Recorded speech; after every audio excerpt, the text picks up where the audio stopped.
हर हर महादेव, जय शिव शंभू। अगर आप लोग ये वीडियो देख रहे हो तो शुरू से लेके लास्ट तक देखना पूरा वीडियो विदाउट स्किप के, क्योंकि इस वीडियो को देखने के बाद आपको संपूर्ण जानकारी मिल जाएगी कि मल मास में कौन से नियम का पालन करना चाहिए, अधिक मास में क्या करना चाहिए, कौन से नियम ज़रूरी हैं। तो पंडित प्रदीप जी मिश्रा द्वारा आपको ये जानकारी मिलेगी।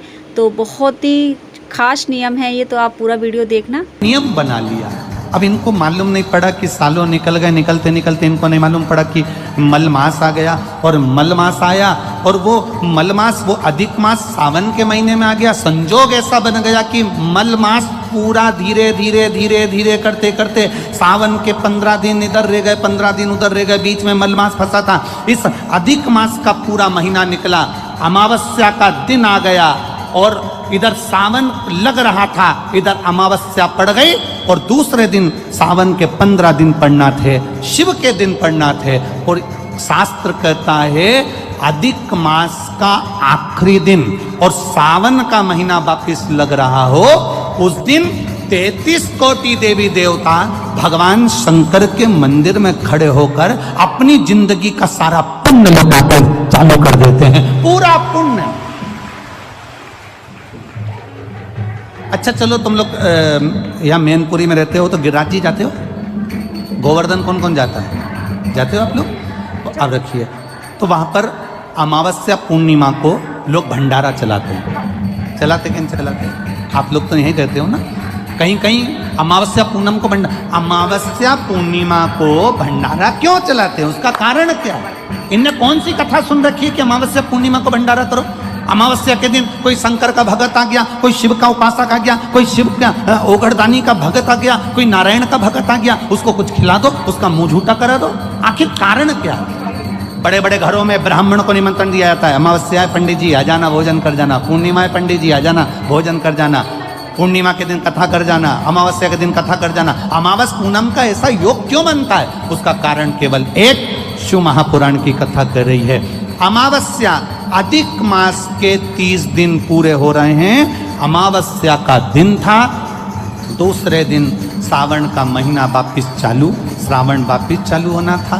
दोनों का जब संजोग होता है, सावन के अधिक मास का जब संजोग होता है, विराम का दिन होता है। आपको कथा में भी पहले कहा, मेहमान तुम्हारे यहाँ रहते हैं जब तक बच्चों को कुछ नहीं देते हैं। मेहमान जिस दिन जाते हैं 200-500 रुपये बच्चों को दे जाते हैं। अधिक मास का विराम का दिन और सावन का वापिस मध्य का प्रारंभ का दिन वापिस हो जाता है। जब अधिक मास विराम होगा, सावन वापिस चालू होगा, उस दिन 33 कोटि देवता, यक्ष, गंधर्व, देवता, पितर सब उस दिन लुटाते हैं, संपदा देते हैं, वैभव देते हैं। और उस दिन भूल से भी अगर एक कनेर का फूल शंकर भगवान पर चढ़ जाता है तो जिंदगी का सारा भंडार बाबा भर जाता है। एक पुष्प, कनेर देखा है? पंचपुष्प शिव महापुराण की कथा बाची है पहले, उसमें कनेर के फूल का भी दर्शन कराया था। ये रोड के ज्यादातर लोग ये कनेर का जो फूल है ना, रोड के बीच में लगा देते, क्योंकि उसको जानवर भी नहीं खाता, पशु भी नहीं खाता, पक्षी भी नहीं खाता, जहरीला इतना होता है, पीले कलर का होता है, लंबा, काम भी कुछ नहीं आता। बस वो कनेर का फूल, और आंधी तूफान पानी गिरता है तो जमीन पे टपक जाते, ढेर सारे गिर जाते। देखे कि नहीं देखे? अरे बोलो तो जम के, देखा है ना? उसको बकरी भी नहीं खाए, पशु भी नहीं खाए, पक्षी भी नहीं खाए, जानवर भी नहीं खाए, जहरीला कनेर का पीला पुष्प।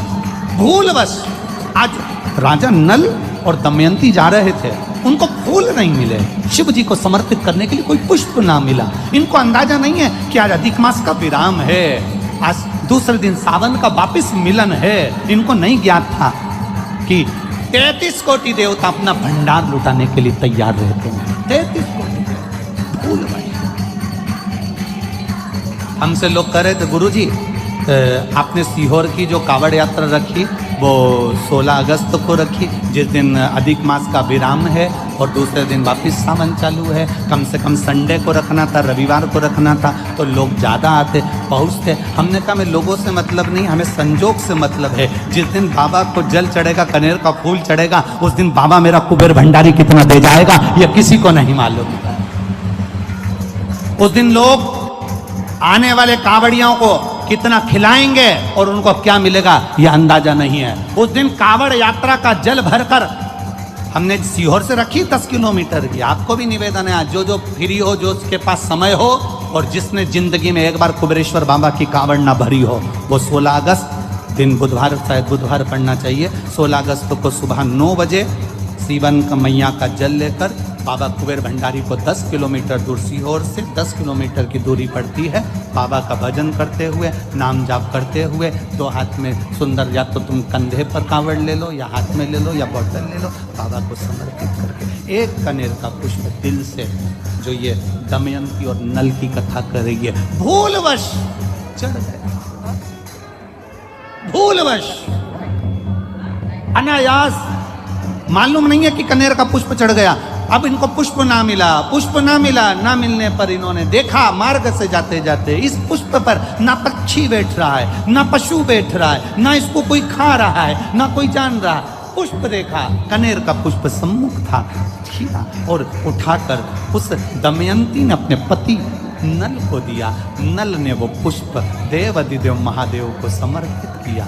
समर्पित करा हुआ पुष्प नीचे गिर गया। नीचे गिरा तो वो गिरता हुआ पुष्प अशोक सुंदरी वाली जगह पर जाकर टिक गया। तब अशोक सुंदरी ने देव अधिदेव महादेव से कहा, पिताजी इसने पुष्प मुझे दिया है। शिव कहते हैं ये पुष्प जो मुझे प्राप्त हुआ था, मैंने तुझे दिया था। ये स्थान देवी का हस्त कमल है। आज का दिन 33 कोटि देवता अपना भंडार, अपना पुण्य मनुष्य को देते हैं, इसलिए आज तुम पुण्य दीजिए। सब देवताओं ने मिलकर जब पुण्य दिया, नल का सड़ता हुआ शरीर, काला पड़ा शरीर, रोग से ग्रसित शरीर नल का ठीक हो गया और जो पुष्कर ने धन लिया था वो वापिस राजा नल को प्राप्त हो गया। जब हम कावड़ का डंडा लेकर 2 लोटे उसमें बंधे हुए हैं, कई लोग कावड़ का डंडा भी नहीं रखते, 2 लोटे ही ले लेते, कई लोग गले में पानी की 2 बॉटल ही लटका लेते हैं।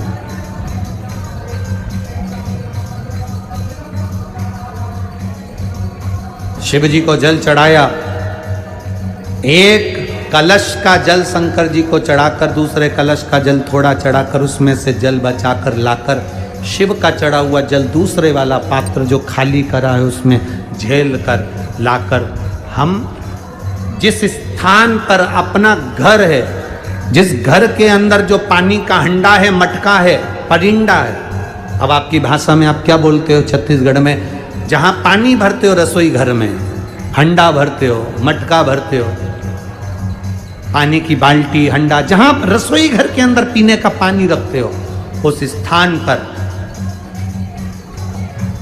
जब हम कावड़ का जल लेकर आते हैं, थोड़ा सा उसको एक कटोरी में 2 दिन तक उस कावड़ के जल को एक कटोरी में उस पानी के हंडे के पास रखते हैं और एक घी का दीप हमें 2 दिवस तक रोज शाम के समय लगाना चाहिए। क्यों?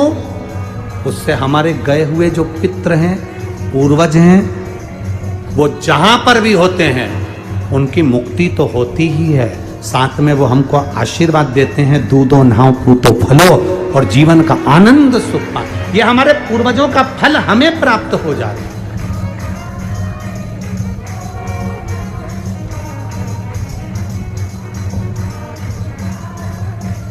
आप लेकर तो जा रहे हो कावड़, हमने कहा था कि कावड़ अगर जिसकी संतान भी नहीं होती ना, वो झोली में थोड़ा सा चावल का दाना, भले 4 दाना डाले, 8 दाना डाले, 10 दाना डाले, उसकी झोली में पड़ा रहना चाहिए कावड़ ले जाते समय, पड़ा।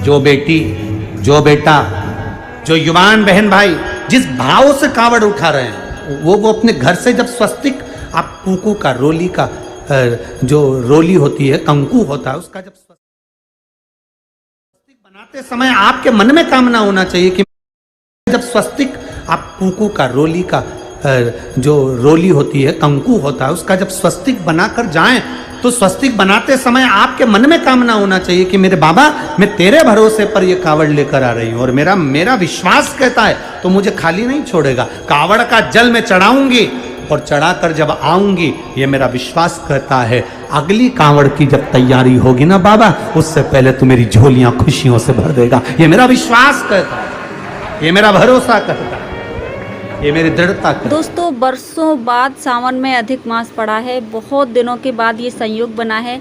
उम्मीद करती हूँ कि आपको संपूर्ण जानकारी मिल गई होगी कि अधिक मास में, मल मास में कौन कौन से नियमों का पालन करना चाहिए। तो चलिए, अगर आपने अभी तक वीडियो को लाइक नहीं किया है तो वीडियो को लाइक कर दें और चैनल पर नए हैं तो सब्सक्राइब भी कर लें ऐसी अच्छी जानकारी पाने के लिए। जय भोलेनाथ।